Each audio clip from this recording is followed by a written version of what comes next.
Premier League, Chelsea. Oh My days. Back-to-back league losses for the world champions. Frank, you know I'm coming straight to you. What is going on with your Blues? Well, I know that, and I was expecting, something, technical problem that I could interfere, my discussion with you, but. Yes, Chalobah has been red carded, and it's a big factor in maybe the fact that Brighton could win that game. But I think when you are Chelsea and you spend like 300 million pounds on Brighton former players, you expect them to be less good as you should be, and even 10 against 11. So you have no kind of excuses in the fact that even 10 against 11, you should have done better. And the second goal, on the header that I saw, I mean, I don't know if you're going to see the game, but the goal or not, but Badiashile and Enzo Fernandez don't check what's going on behind them. And even if you play 10 against 11, at least if you are Chelsea, you should be capable of getting a draw from that game if you cannot win it. And that's the only thing I can say. And the keeper is completely alone when he makes his header, and after the game, of course, is over. The third goal doesn't even count because you try something and you lose 3-1. But you have, and again, I was talking about that with Newcastle. Sometimes you have to make sure you can draw and get 1 point. Because maybe you're unfortunate, maybe you've been too clumsy, maybe you're 10 against 11, but that's what it is, and you have to be professional.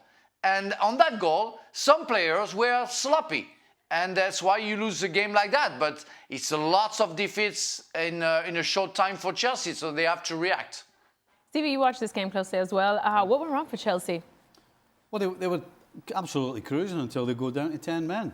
Quite frankly. Again? Yeah, I mean, first half, going one up half time, really comfortable. I'm thinking, unless Brighton do something drastic here, like make 4 subs as he sometimes does, the coach. But then when the red card comes, it just encourages Brighton to push forward, push you back.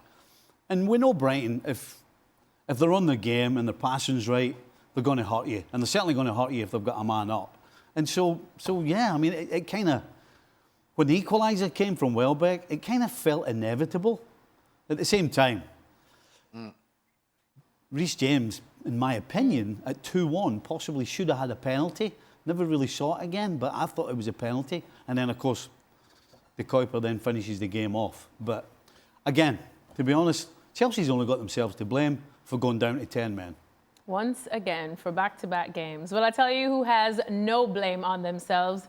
Manchester City. Let's talk about them, shall we? All right. Yeah. All right, Nedum. All right, Nedum. All right. Yes, indeed. My boy Nedum said, I'm not copying any losses this weekend. Look at him celebrating, dancing. He needs to do the Erling Haaland peaceful Zen celebration. Nedum, you feeling good about City, aren't you? Even though it was Burnley, as you guys consistently remind everybody, like Manchester United, whenever we get any decent performance there. But hey, calm down. We're not talking about United today. Nedum, you feeling pretty good about City after all the criticism that they came under at the start of the season?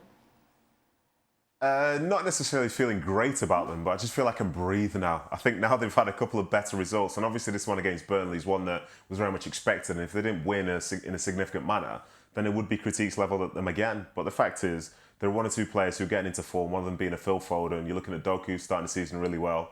Haaland's somehow got 8 goals already this season, so there are positives there.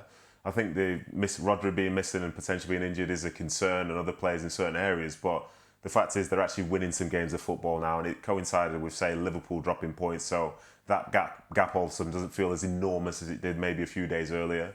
And yes, they're not a perfect outfit whatsoever, but if they do find form, if they do find key players in form as well, then it can be more positive. But as you say, as you rightly said, City beating Burnley is not going to be the most memorable result this season.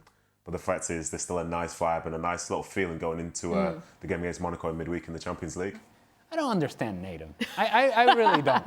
See, in the early part of the season, the house was on fire. We bring him on the show, and everybody's having a go at Manchester City. Everybody's having a go at Nedum. And he was all Mr. Positive and happy about Manchester City. It's like, oh, things are going to be okay. And Pep Guardiola's going to get it right. And I believe in what we're doing. And this, that, and the other. And now that they actually won a couple of games, now it's like, well, I'm not. It's really a little down. Yeah. Are we not celebrating wins anymore? Is this what happens? Nedum's cool. No. He's level-headed. He's diplomatic. No. He's diplomatic, exactly. No. Okay. I just know I'm not allowed to enjoy City winning a game against Burnley because I'll get laughed out of the room. So I'm just going to play it down.